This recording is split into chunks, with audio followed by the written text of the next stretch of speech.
외국인이 집을 사서 문제인가? 최근 외국인, 특히 중국인들이 서울 아파트를 많이 산다고 합니다. 우리는 대출 규제의 영향으로 집을 못 사는데 중국인이 집을 많이 산다고 많은 분들이 화가 나 있습니다. 이게 진짜 중국인들이 서울 아파트를 많이 사서 집값이 올라가고 부동산 시장이 문제인지 진짜 외국인들이 집 사는 게 문제일까?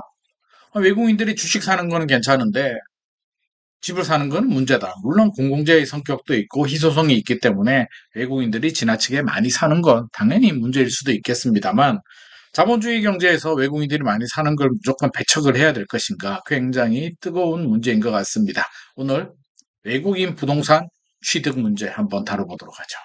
최근 뉴스 헤드라인을 보게 되면 이제 이런 뉴스들이 많이 나옵니다.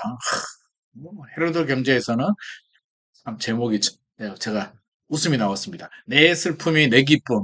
야, 이게 진짜 자극적이다. 외국인들이 서울주택 매입이 급증하고 있다는 기사를 다루고 있고요. 역차별 아닌가요? 한국 경제에서는 이런 얘기를 하고 있습니다. 외국인들만 웃었다라고 하고 있고요. 매일경제에서는 한국인만 조이는 대출 규제가 문제다.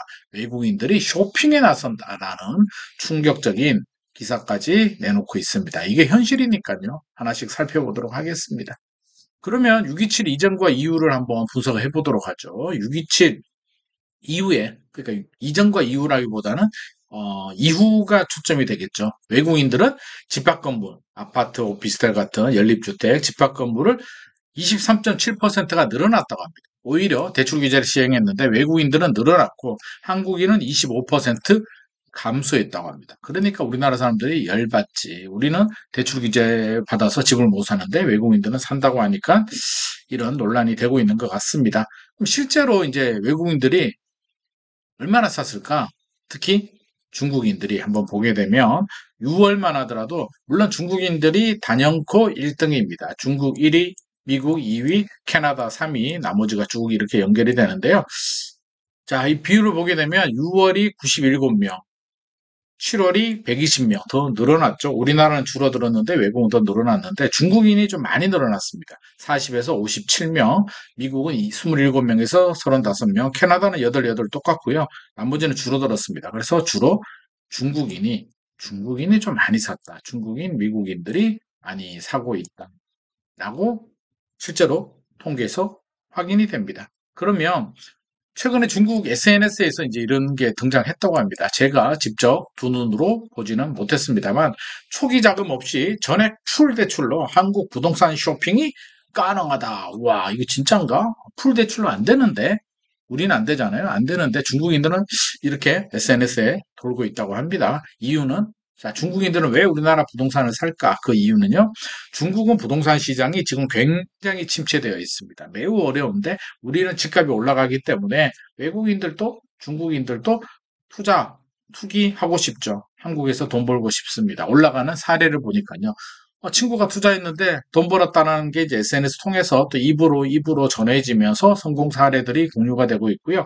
앞으로 더 많이 늘어날 것 같습니다. 안 그래도 많이 사는데. 그리고 뭐 최근에 투자 수요들도 많이 들어오지만 예전에는 한국에서 돈 벌어서 노동자들이 돈 벌어서 본국으로 송금을 했다면 요즘은 송금 안 한다고 합니다. 가족들이 다 눌러앉고 오히려 한국으로 들어와서 취직하고 가족이 이렇게 한국에 정착해버리는 집을 사서 정착하는 경우들도 많이 늘어나고 있다고 합니다. 그래서 외국인들이 집 산다고 해서 다 투기로 볼 수는 없을 것 같고요. 실거주 목적으로도 많이 사고 있습니다.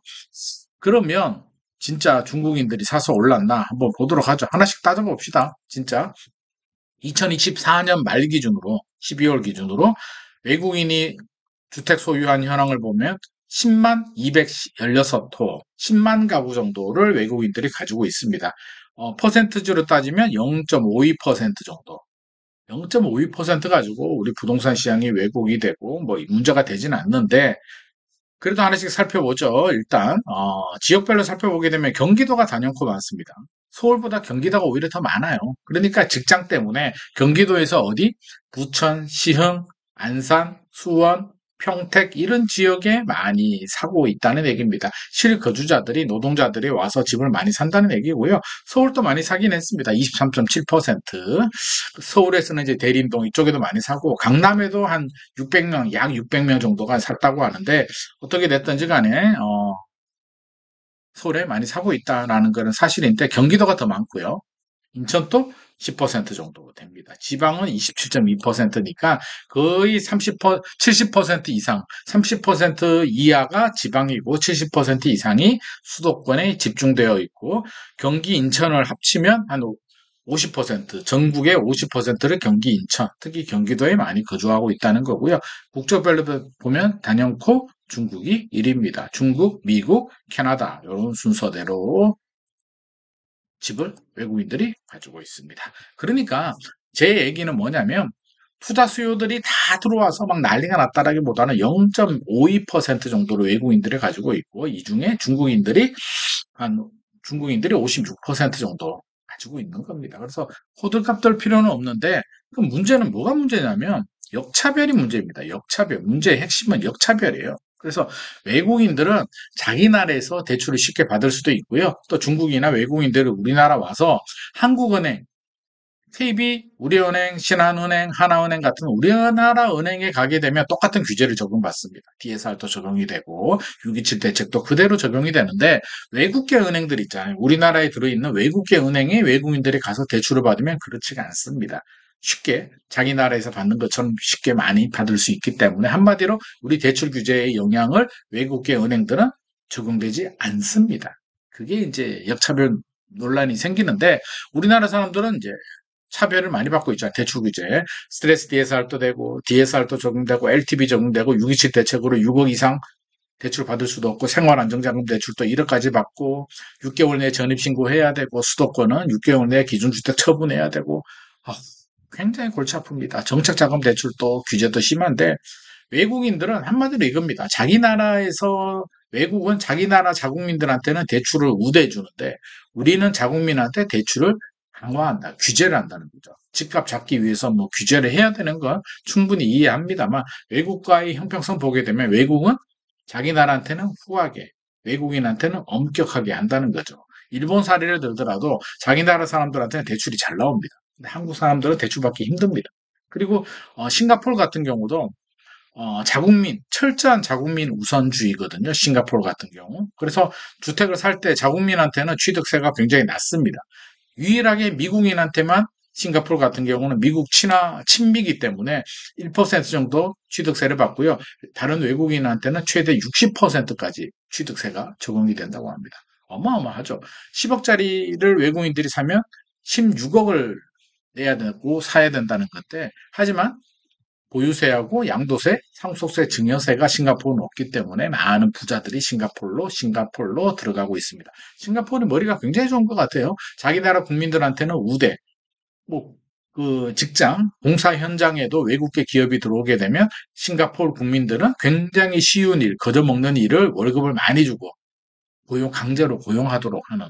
그러니까 자국민한테는 돈을 쉽게 많이 벌 수 있게 해주고 외국에는 철저하게 규제를 하면서도 세금, 상속세, 증여세 이런 걸 완화해 주기 때문에 싱가포르로 많은 기업들이 들어가고 있고 많은 부자들도 유입이 되고 있습니다. 어떻게 됐든지 간에 다른 나라는 자국민 우대인데 우리는 자국민이 차별을 받고 있기 때문에 우리나라 국민들이 많이 열받아 있는 거고요. 그러면 최근 국회에서도 이제 가만히 있을 수가 없기 때문에 허가제 도입이 논란이 되고 있습니다. 그래서 허가제가 IMF 98년도 IMF 외환 위기 이전에는 우리도 허가제였다가 IMF 외환 위기 때 문을 열면서 신고제로 바뀌었다가 이제 다시 허가제 도입이 국회에서 검토 중에 있습니다. 그래서 외국인이 취득하게 되면 3년 이상 실거주해야 되는 그런 요건이 달린 허가제가 지금 진행이 되고 있고요. 제 생각에는 수도권 아파트는 지금 뭐 여러 가지 불안정성, 탄력성이 높고 희소성, 공급 부족이 있기 때문에 수도권 아파트에 대해서는 허가제를 하는 것은 좋을 것 같고, 지방 아파트나 수도권 상업용 부동산에 대해서는 외국인 투자를 오히려 더 늘어날 수 있도록 여러 가지 규제 완화, 인센티브를 주는 방안도 검토를 하면 좋을 것 같습니다. 이렇게 좀 수트랙 정책을 하는 게 좀 도움이 되지 않을까 생각을 합니다. 현명하게 풀어야 될 것 같고요. 외국인 주택 구입의 핵심은 내국인, 한국인 역차별입니다. 적어도 자국민 우선주의를 쳐야지 너무 외국인들한테 우리나라는 최저임금도 똑같이 해주잖아요. 싱가포르는 다르거든요. 자국민한테는 돈을 많이 벌게, 외국인한테는 그렇지 않게 해주는데 우리는 외국인들한테는 너무 관대하고 자국민한테는 너무 엄격한 것 아닌가 하는 생각도 하게 됩니다.